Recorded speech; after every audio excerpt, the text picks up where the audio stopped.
Sherlock Holmes, The Man with the Twisted Lip by Sir Arthur Conan Doyle.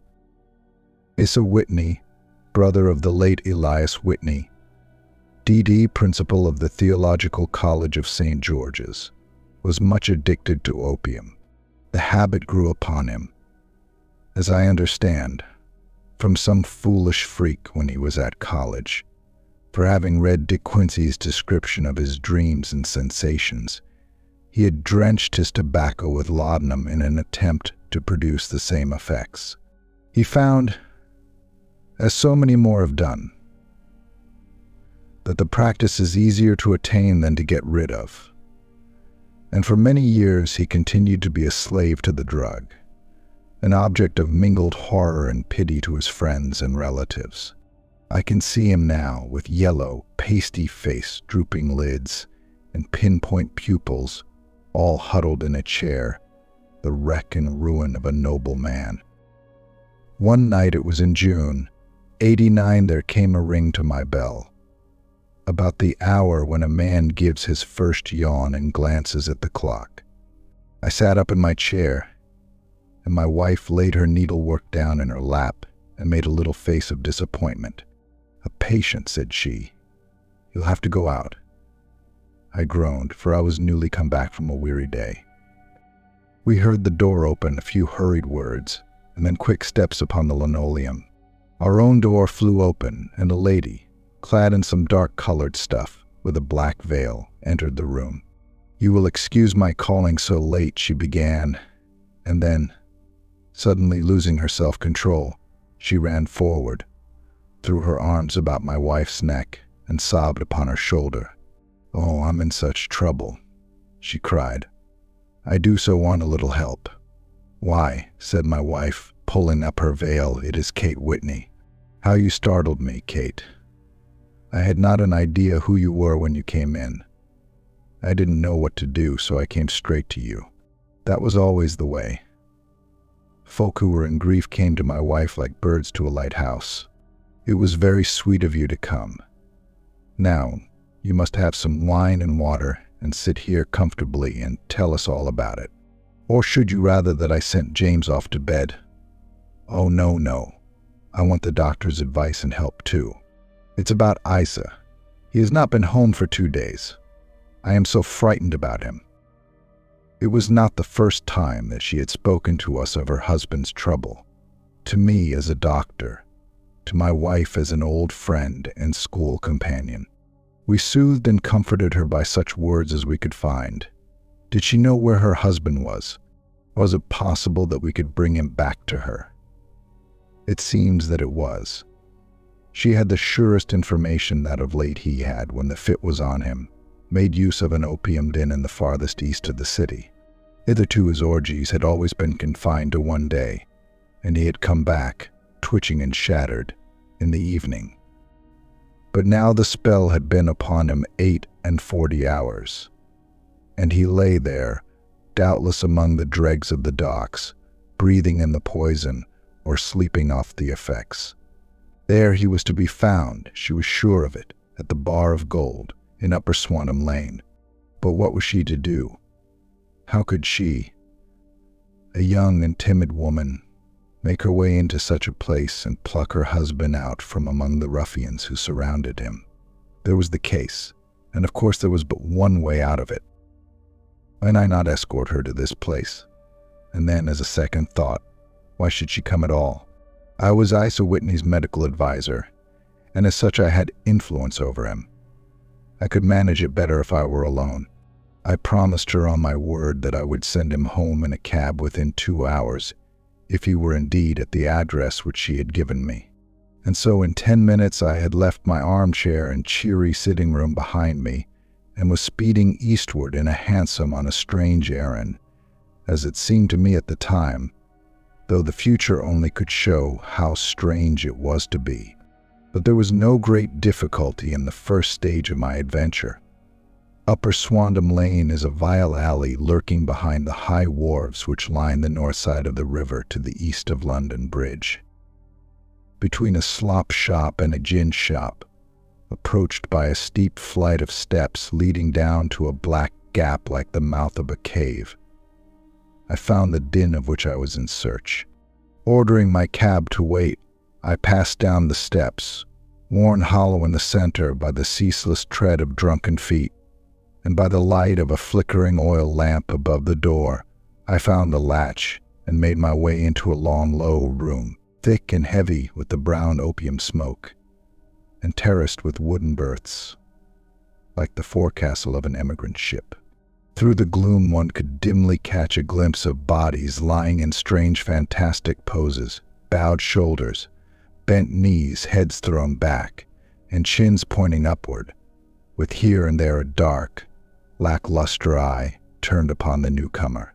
Out of the black shadows there glimmered little red circles of light, now bright, now faint, as the burning poison waxed or waned in the bowls of the metal pipes. The most lay silent, but some muttered to themselves, and others talked together in a strange, low, monotonous voice, their conversation coming in gushes, and then suddenly tailing off into silence, each mumbling out his own thoughts and paying little heed to the words of his neighbor. At the farther end was a small brazier of burning charcoal, beside which on a three-legged wooden stool there sat a tall, thin old man, with his jaw resting upon his two fists and his elbows upon his knees, staring into the fire. As I entered, a sallow Malay attendant had hurried up with a pipe for me and a supply of the drug, beckoning me to an empty berth. "Thank you. I have not come to stay," said I. "There is a friend of mine here, Mr. Isa Whitney, and I wish to speak with him." There was a movement and an exclamation from my right, and peering through the gloom, I saw Whitney, pale, haggard, and unkempt, staring out at me. "My God, it's Watson," said he. He was in a pitiable state of reaction, with every nerve in a twitter. "I say, Watson, what o'clock is it?" "Nearly 11. "Of what day?" "Of Friday, June 19th. "Good heavens! I thought it was Wednesday." "It is Wednesday. What do you want to frighten a chap for?" He sank his face onto his arms and began to sob in a high treble key. "I tell you that it is Friday, man. Your wife has been waiting this 2 days for you. You should be ashamed of yourself." "So I am. But you've got mixed, Watson, for I've only been here a few hours. 3 pipes, 4 pipes, I forget how many. But I'll go home with you. I wouldn't frighten Kate, poor little Kate. Give me your hand. Have you a cab?" "Yes, I have one waiting. Then I shall go in it. But I must owe something." "Find what I owe, Watson. I am all off color. I can do nothing for myself."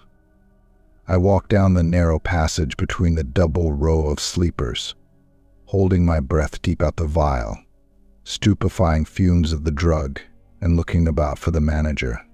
As I passed the tall man who sat by the brazier, I felt a sudden pluck at my skirt, and a low voice whispered, "Walk past me, and then look back at me." The words fell quite distinctly upon my ear. I glanced down.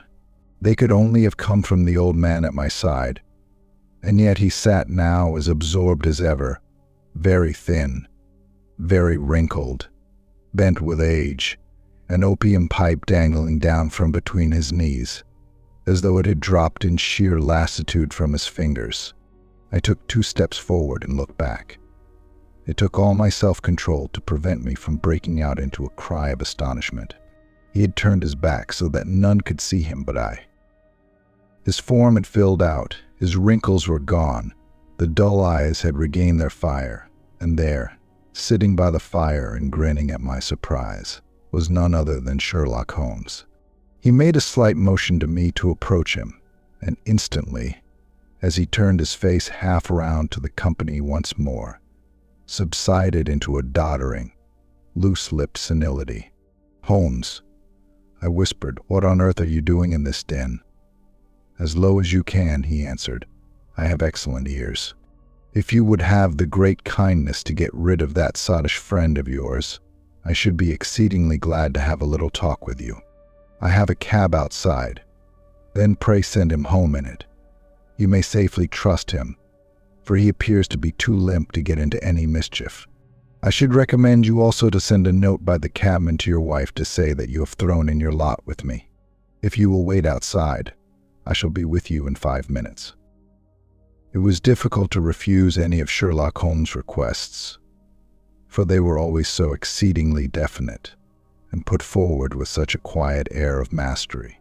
I felt, however, that when Whitney was once confined in the cab, my mission was practically accomplished, and for the rest, I could not wish anything better than to be associated with my friend in one of those singular adventures which were the normal condition of his existence. In a few minutes I had written my note, paid Whitney's bill, led him out to the cab, and seen him driven through the darkness.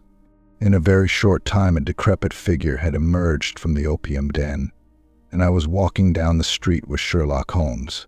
For 2 streets he shuffled along with a bent back and an uncertain foot. Then, glancing quickly round, he straightened himself out and burst into a hearty fit of laughter.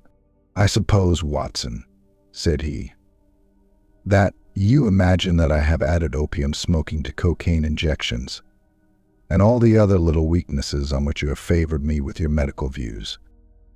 I was certainly surprised to find you there, but not more so than I to find you. I came to find a friend, and I to find an enemy. An enemy. Yes, one of my natural enemies, or, shall I say, my natural prey. Briefly, Watson, I am in the midst of a very remarkable inquiry, and I have hoped to find a clue in the incoherent ramblings of these sots, as I have done before now.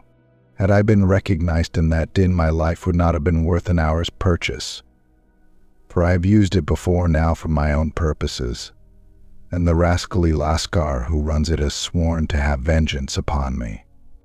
There is a trap-door at the back of that building, near the corner of Paul's Wharf, which could tell some strange tales of what has passed through it upon the moonless nights. What? You do not mean bodies? Aye, bodies, Watson. We should be rich men if we had £1,000 for every poor devil who has been done to death in that din. It is the vilest murder trap on the whole riverside, and I fear that Neville St. Clair has entered it never to leave it more. But our trap should be here." He put his 2 forefingers between his teeth and whistled shrilly a signal which was answered by a similar whistle from the distance, followed shortly by the rattle of wheels and the clink of horses' hoofs. "Now, Watson," said Holmes, as a tall dog cart dashed up through the gloom, throwing out 2 golden tunnels of yellow light from its side lanterns. "You'll come with me, won't you? If I can be of use." Oh, a trusty comrade is always of use, and a chronicler still more so. My room at the Cedars is a double-bedded one. The Cedars. Yes, that is Mr. St. Clair's house. I am staying there while I conduct the inquiry. Where is it, then? Near Lee, in Kent. We have a 7-mile drive before us, but I am all in the dark. Of course you are. You'll know all about it presently. Jump up here. All right, John, we shall not need you. Here's half a crown. Look out for me tomorrow, about 11. Give her head. So long, then." He flicked the horse with his whip, and we dashed away through the endless succession of somber and deserted streets, which widened gradually until we were flying across a broad balustraded bridge, with the murky river flowing sluggishly beneath us. Beyond lay another dull wilderness of bricks and mortar, its silence broken only by the heavy, regular footfall of the policeman or the songs and shouts of some belated party of revelers. A dull rack was drifting slowly across the sky, and a star or 2 twinkled dimly here and there through the rifts of the clouds. Holmes drove in silence, with his head sunk upon his breast, and the air of a man who was lost in thought, while I sat beside him, curious to learn what this new quest might be which seemed to tax his powers so sorely, and yet afraid to break in upon the current of his thoughts.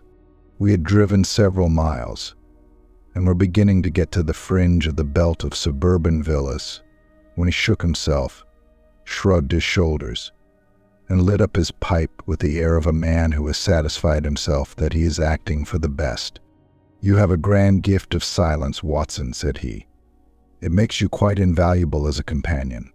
Upon my word, it is a great thing for me to have someone to talk to, for my own thoughts are not over pleasant. I was wondering what I should say to this dear little woman tonight when she meets me at the door. You forget that I know nothing about it. I shall just have time to tell you the facts of the case before we get to Lee. It seems absurdly simple, and yet somehow I can get nothing to go upon. There's plenty of thread, no doubt, but I can't get the end of it into my hand. Now, I'll state the case clearly and concisely to you, Watson, and maybe you can see a spark where all is dark to me. Proceed, then. Some years ago, to be definite, in May 1884, there came to Lee a gentleman, Neville St. Clair by name, who appeared to have plenty of money. He took a large villa, laid out the grounds very nicely, and lived generally in good style. By degrees he made friends in the neighborhood, and in 1887 he married the daughter of a local brewer, by whom he now has 2 children. He had no occupation, but was interested in several companies and went into town as a rule in the morning, returning by the 5:14 from Cannon Street every night. Mr. St. Clair is now 37 years of age, is a man of temperate habits, a good husband, a very affectionate father, and a man who is popular with all who know him. I may add that his whole debts at the present moment, as far as we have been able to ascertain, amount to £88 and 10 shillings, while he has £220 standing to his credit in the Capital and Counties Bank. There is no reason, therefore, to think that money troubles have been weighing upon his mind. Last Monday, Mr. Neville St. Clair went into town rather earlier than usual, remarking before he started that he had 2 important commissions to perform, and that he would bring his little boy home a box of bricks. Now, by the merest chance, his wife received a telegram upon this same Monday, very shortly after his departure, to the effect that a small parcel of considerable value which she had been expecting was waiting for her at the offices of the Aberdeen Shipping Company. Now, if you are well up in your London, you will know that the office of the company is in Fresno Street, which branches out of Upper Swandam Lane, where he found me tonight. Mrs. St. Clair had her lunch, started for the city, did some shopping, proceeded to the company's office, got her packet, and found herself at exactly 4:35 walking through Swandam Lane on her way back to the station. Have you followed me so far? It is very clear. If you remember, Monday was an exceedingly hot day, and Mrs. St. Clair walked slowly, glancing about in the hope of seeing a cab, as she did not like the neighborhood in which she found herself. While she was walking in this way down Swandam Lane, she suddenly heard an ejaculation or cry, and was struck cold to see her husband looking down at her, and as it seemed to her, beckoning to her from a second-floor window. The window was open, and she distinctly saw his face, which she describes as being terribly agitated. He waved his hands frantically to her, and then vanished from the window so suddenly that it seemed to her that he had been plucked back by some irresistible force from behind. One singular point which struck her quick feminine eye was that although he wore some dark coat, such as he had started to town in, he had on neither collar nor necktie. Convinced that something was amiss with him, she rushed down the steps, for the house was none other than the opium den in which you found me tonight, and running through the front room she attempted to ascend the stairs which led to the first floor. At the foot of the stairs, however, she met this Lascar scoundrel of whom I have spoken, who thrust her back and, aided by a Dane, who acts as assistant there, pushed her out into the street. Filled with the most maddening doubts and fears, she rushed down the lane and by rare good fortune met in Fresno Street a number of constables with an inspector, all on their way to their beat.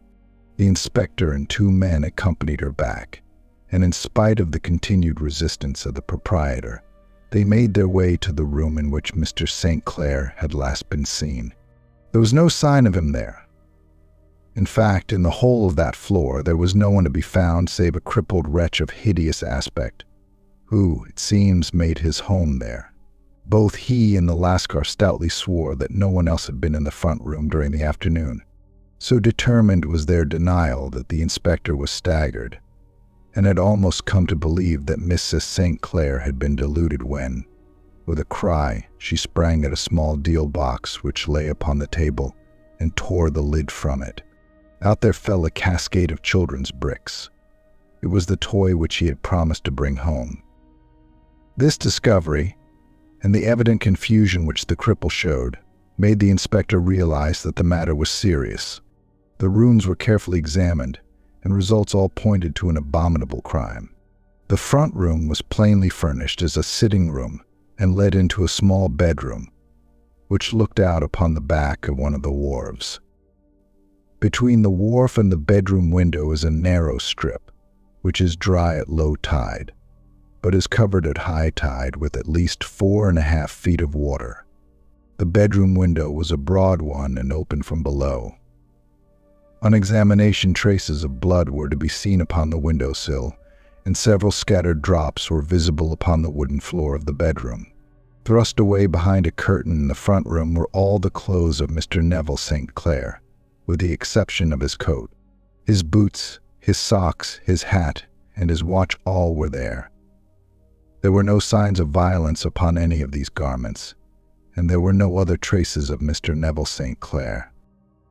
Out of the window he must apparently have gone, for no other exit could be discovered, and the ominous bloodstains upon the sill gave little promise that he could save himself by swimming, for the tide was at its very highest at the moment of the tragedy.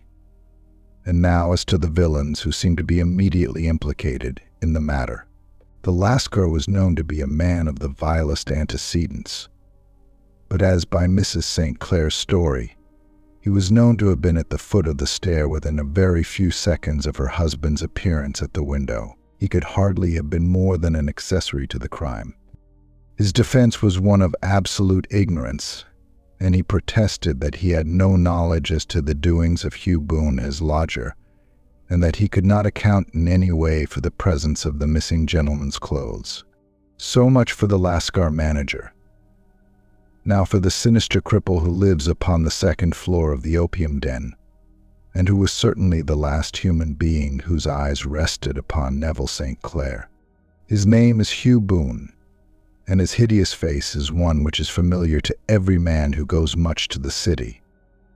He is a professional beggar, though in order to avoid the police regulations he pretends to a small trade in wax vestas. Some little distance down Threadneedle Street, upon the left-hand side, there is, as you may have remarked, a small angle in the wall.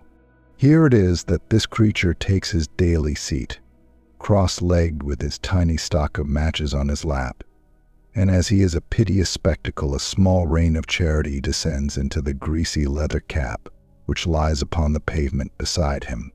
I have watched the fellow more than once before ever I thought of making his professional acquaintance, and I have been surprised at the harvest which he has reaped in a short time. His appearance, you see, is so remarkable that no one can pass him without observing him.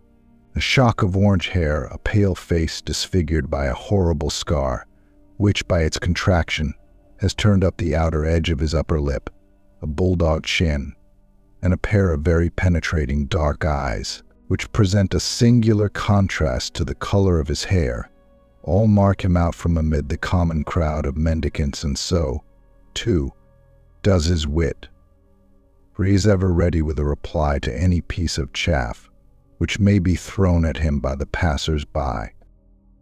This is the man whom we now learn to have been the lodger at the opium den, and to have been the last man to see the gentleman of whom we are in quest. But a cripple, said I. What could he have done single-handed against a man in the prime of life? He is a cripple in the sense that he walks with a limp, but in other respects he appears to be a powerful and well-nurtured man. Surely your medical experience would tell you, Watson, that weakness in one limb is often compensated for by exceptional strength in the others. Pray continue your narrative. Mrs. St. Clair had fainted at the sight of the blood upon the window, and she was escorted home in a cab by the police, as her presence could be of no help to them in their investigations. Inspector Barton, who had charge of the case, made a very careful examination of the premises, but without finding anything which threw any light upon the matter.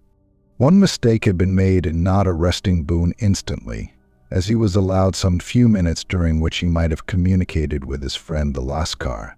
But this fault was soon remedied, and he was seized and searched, without anything being found which could incriminate him. There were, it is true, some blood stains upon his right shirt sleeve, but he pointed to his ring finger, which had been cut near the nail, and explained that the bleeding came from there, adding that he had been to the window not long before, and that the stains which had been observed there came doubtless from the same source. He denied strenuously having ever seen Mr. Neville St. Clair, and swore that the presence of the clothes in his room was as much a mystery to him as to the police. As to Mrs. St. Clair's assertion that she had actually seen her husband at the window, he declared that she must have been either mad or dreaming. He was removed, loudly protesting, to the police station, while the inspector remained upon the premises in the hope that the ebbing tide might afford some fresh clue. And it did, though they hardly found upon the mud bank what they had feared to find. It was Neville St. Clair's coat, and not Neville St. Clair, which lay uncovered as the tide receded. And what do you think they found in the pockets? I cannot imagine. No, I don't think you would guess. Every pocket stuffed with pennies and half pennies, minus 421 pennies and 270 half pennies. It was no wonder that it had not been swept away by the tide. But a human body is a different matter. There is a fierce eddy between the wharf and the house. It seemed likely enough that the weighted coat had remained when the stripped body had been sucked away into the river. But I understand that all the other clothes were found in the room. Would the body be dressed in a coat alone? No, sir, but the facts might be met speciously enough. Suppose that this man Boone had thrust Neville St. Clair through the window. There is no human eye which could have seen the deed. What would he do then? It would of course instantly strike him that he must get rid of the telltale garments. He would seize the coat, then, and be in the act of throwing it out, when it would occur to him that it would swim and not sink. He has little time, for he has heard the scuffle downstairs when the wife tried to force her way up, and perhaps he has already heard from his Lascar confederate that the police are hurrying up the street. There is not an instant to be lost. He rushes to some secret hoard, where he has accumulated the fruits of his beggary, and he stuffs all the coins upon which he can lay his hands into the pockets to make sure of the coat's sinking. He throws it out, and would have done the same with the other garments had not he heard the rush of steps below, and only just had time to close the window when the police appeared. It certainly sounds feasible. Well, we will take it as a working hypothesis for want of a better. Boone, as I have told you, was arrested and taken to the station, but it could not be shown that there had ever before been anything against him. He had for years been known as a professional beggar, but his life appeared to have been a very quiet and innocent one. There the matter stands at present, and the questions which have to be solved what Neville St. Clair was doing in the opium den, what happened to him when there, where is he now, and what Hugh Boone had to do with his disappearance are all as far from a solution as ever. I confess that I cannot recall any case within my experience which looked at the first glance so simple, and yet which presented such difficulties. While Sherlock Holmes had been detailing this singular series of events, we had been whirling through the outskirts of the great town until the last straggling houses had been left behind, and we rattled along with a country hedge upon either side of us. Just as he finished, however, we drove through 2 scattered villages, where a few lights still glimmered in the windows. "We are on the outskirts of Lee," said my companion. "We have touched on 3 English counties in our short drive, starting in Middlesex, passing over an angle of Surrey, and ending in Kent. See that light among the trees? That is the Cedars, and beside that lamp sits a woman whose anxious ears have already, I have little doubt, caught the clink of our horses' feet." "But why are you not conducting the case from Baker Street?" I asked. "Because there are many inquiries which must be made out here. The Mrs. St. Clair has most kindly put 2 rooms at my disposal, and you may rest assured that she will have nothing but a welcome from my friend and colleague. I hate to meet her, Watson, when I have no news of her husband. Here we are." Who are there? Who? We had pulled up in front of a large villa which stood within its own grounds.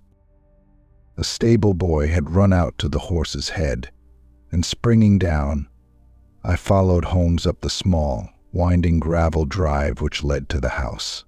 As we approached, the door flew open, and a little blonde woman stood in the opening, clad in some sort of light muslin de soie, with a touch of fluffy pink chiffon at her neck and wrists. She stood with her figure outlined against the flood of light, one hand upon the door, one half raised in her eagerness, her body slightly bent, her head and face protruded, with eager eyes and parted lips. A standing question. "Well," she cried, "well." And then, seeing that there were 2 of us, she gave a cry of hope which sank into a groan as she saw that my companion shook his head and shrugged his shoulders. "No good news?" "None. No bad?" "No." "Thank God for that. But come in. You must be weary, for you have had a long day. This is my friend, Dr. Watson. He has been of most vital use to me in several of my cases, and a lucky chance has made it possible for me to bring him out and associate him with this investigation." "I am delighted to see you," said she, pressing my hand warmly. "You will, I am sure, forgive anything that may be wanting in our arrangements when you consider the blow which has come so suddenly upon us." "My dear madam," said I am an old campaigner, and if I were not, I can very well see that no apology is needed. If I can be of any assistance, either to you or to my friend here, I shall be indeed happy."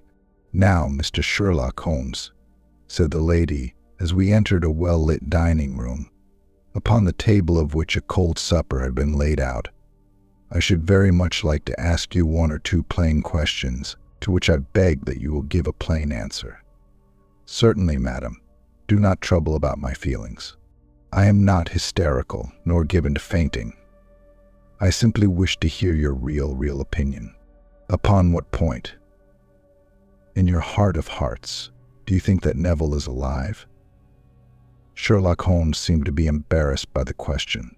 "Frankly now," she repeated, standing upon the rug and looking keenly down at him as he leaned back in a basket chair. "Frankly then, madam, I do not." "You think that he is dead?" "I do." "Murdered?" "I don't say that." "Perhaps." "And on what day did he meet his death?" "On Monday." "Then perhaps, Mr. Holmes, you will be good enough to explain how it is that I have received a letter from him today." Sherlock Holmes sprang out of his chair as if he had been galvanized. "What?" he roared. "Yes, today." She stood smiling, holding up a little slip of paper in the air. "May I see it?" "Certainly." He snatched it from her in his eagerness, and smoothing it out upon the table, he drew over the lamp and examined it intently. I had left my chair and was gazing at it over his shoulder. The envelope was a very coarse one, and was stamped with the Gravesend postmark and with the date of that very day, or rather of the day before, for it was considerably after midnight. "Coarse writing," murmured Holmes. "Surely this is not your husband's writing, madam." "No, but the enclosure is. I perceive also that whoever addressed the envelope had to go and inquire as to the address." "How can you tell that?" "The name, you see, is in perfectly black ink which has dried itself. The rest is of the grayish color, which shows that blotting paper has been used. If it had been written straight off and then blotted, none would be of a deep black shade. This man has written the name, and there has then been a pause before he wrote the address, which can only mean that he was not familiar with it. It is, of course, a trifle, but there is nothing so important as trifles. Let us now see the letter.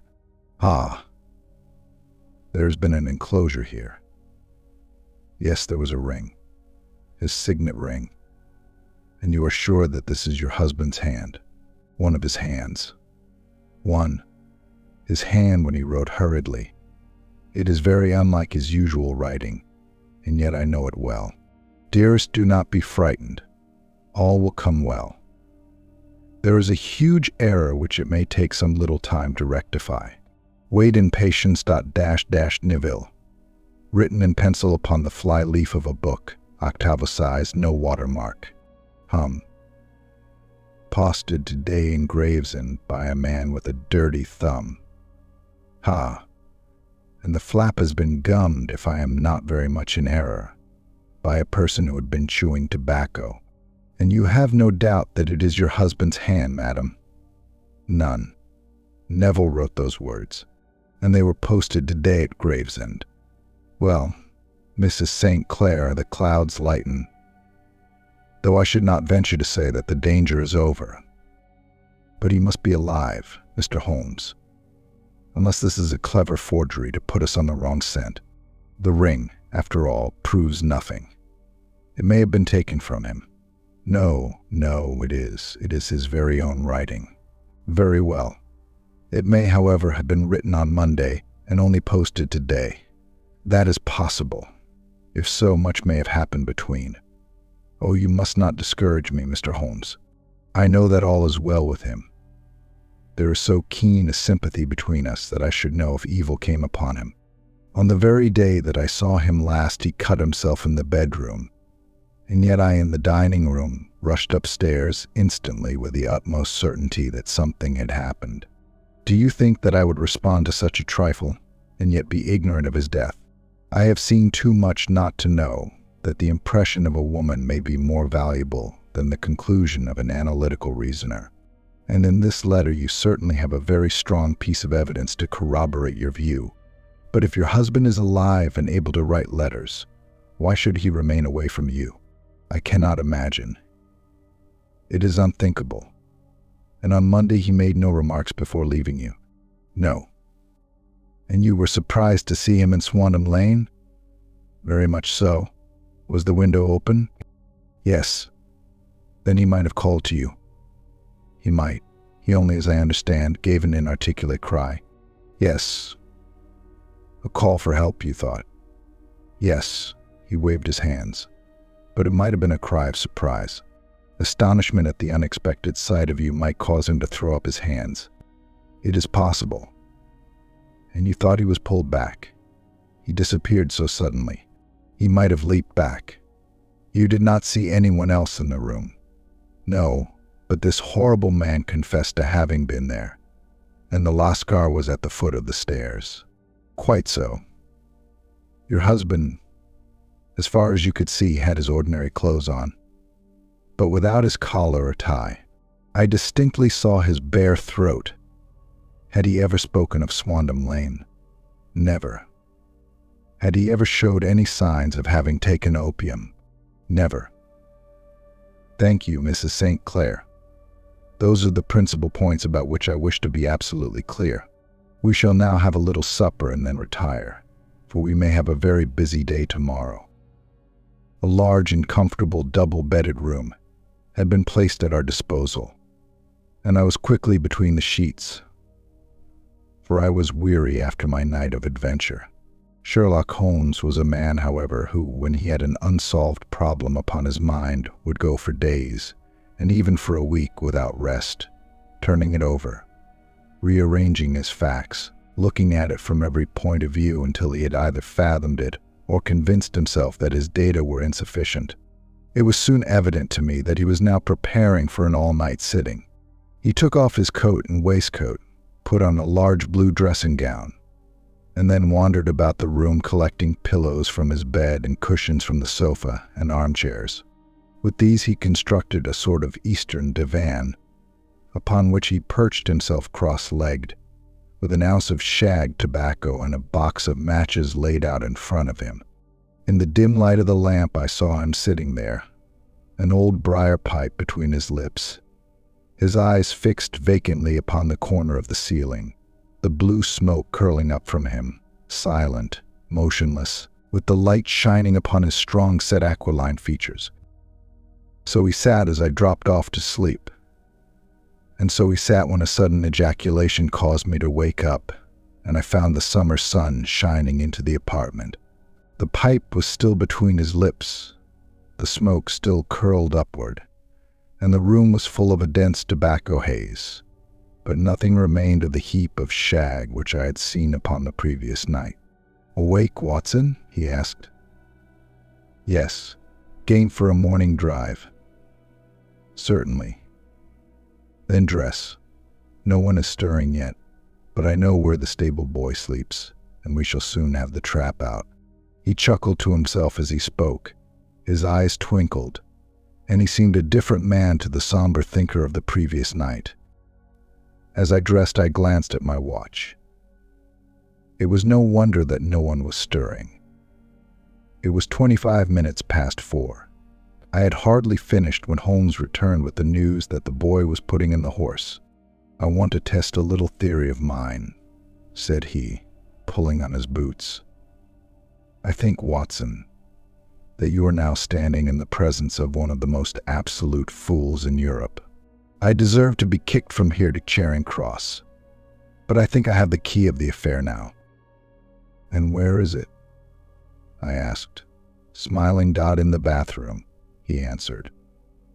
"Oh yes, I am not joking," he continued, seeing my look of incredulity.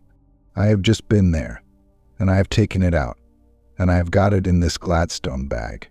Come on, my boy, and we shall see whether it will not fit the lock." We made our way downstairs as quietly as possible, and out into the bright morning sunshine.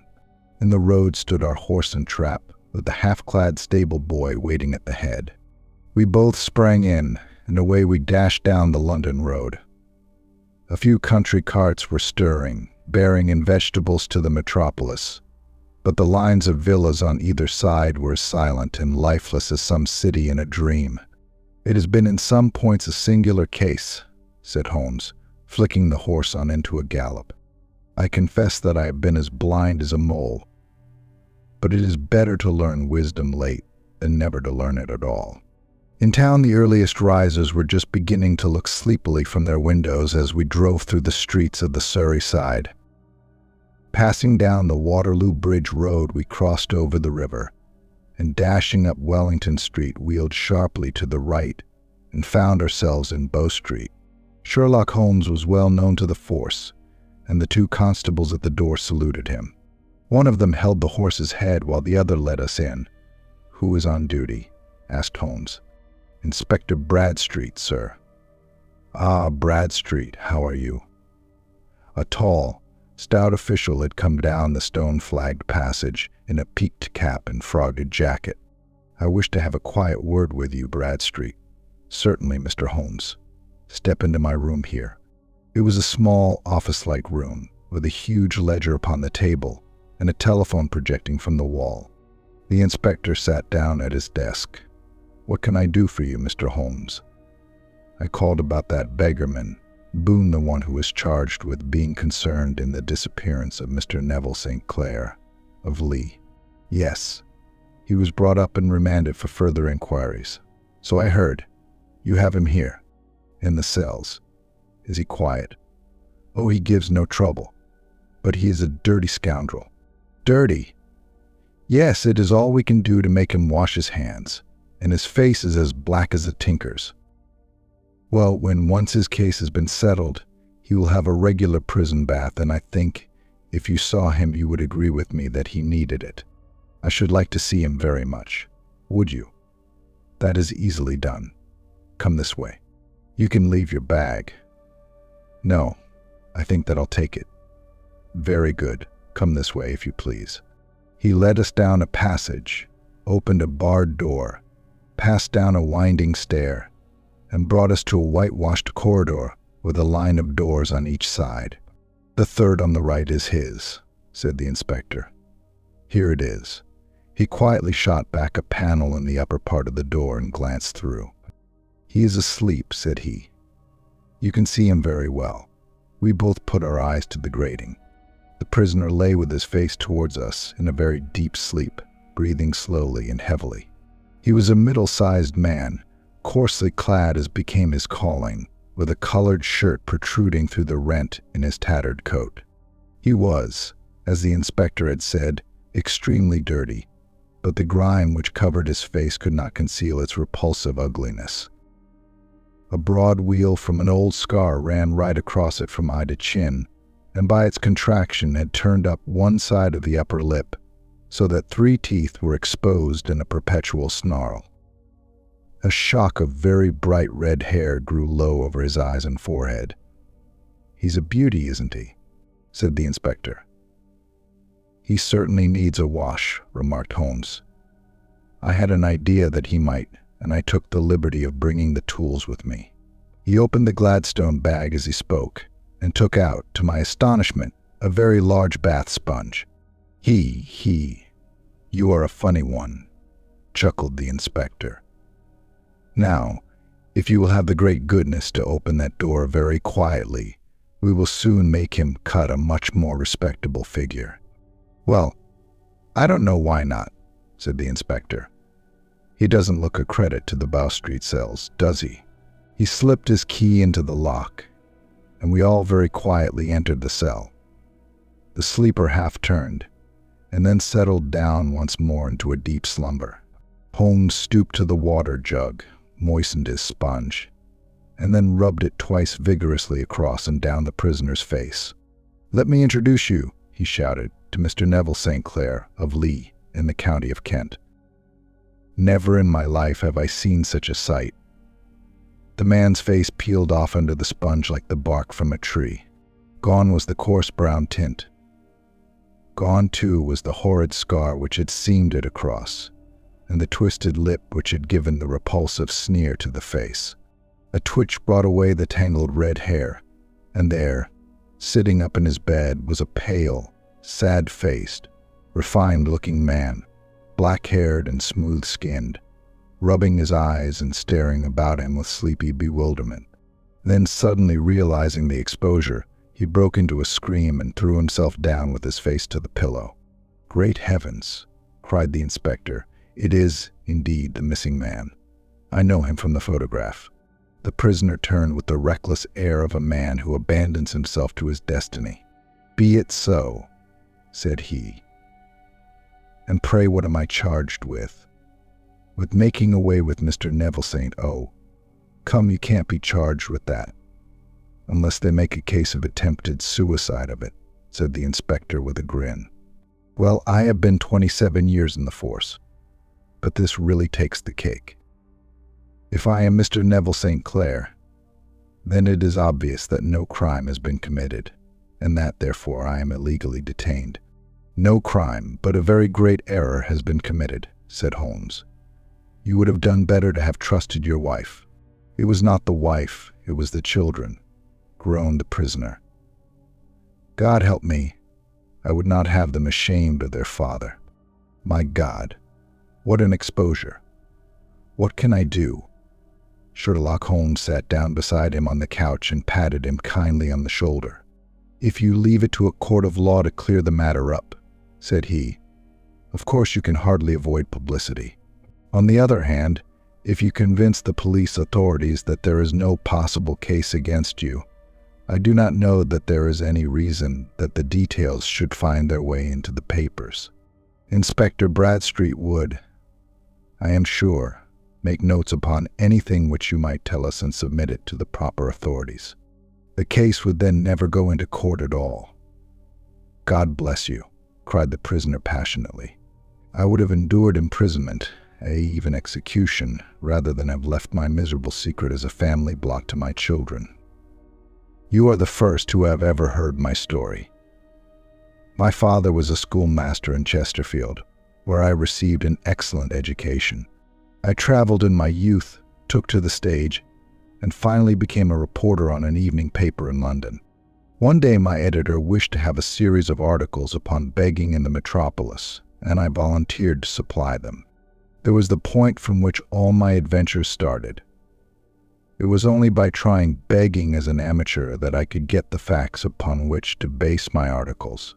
When an actor I had, of course, learned all the secrets of making up, and had been famous in the green room for my skill.